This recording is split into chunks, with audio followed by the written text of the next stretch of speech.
গ্রেফতারের পর তৃণমূল নেতা চন্দন সিংহ মল্লকে পুরুলিয়া জেলা আদালতে তোলা হলো।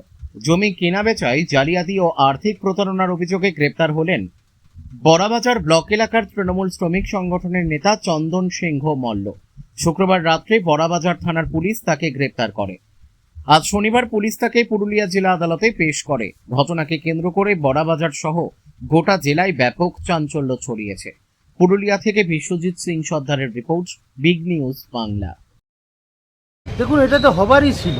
আমরা তো বলেছিলাম, শুভেন্দু অধিকারী আমাদের মুখ্যমন্ত্রী তিনি বারবার বলেছিলেন বিরোধী থাকাকালীন যে প্রত্যেকটা তৃণমূল নেতার যে দুর্নীতি, সেই দুর্নীতির ফাইল খুলবে। এবং দিদি যে কার্নিভাল তৈরি করেছিলেন আমাদের মা দুর্গার মানে প্রসেশনকে, বিসর্জন যাত্রাকে কার্নিভালের সাথে তুলনা করে তিনি যেমন একের পর এক মণ্ডপ যেরকম পেরিয়ে যেত, ঠিক সেই রকম একের পর এক তৃণমূল নেতার এই দুষ্কৃতীদের জেলে যাওয়ার কার্নিভাল শুরু হয়ে গেছে। এটা সবে শুরু, এখন প্রচুর নেতা যেতে বাকি আছে।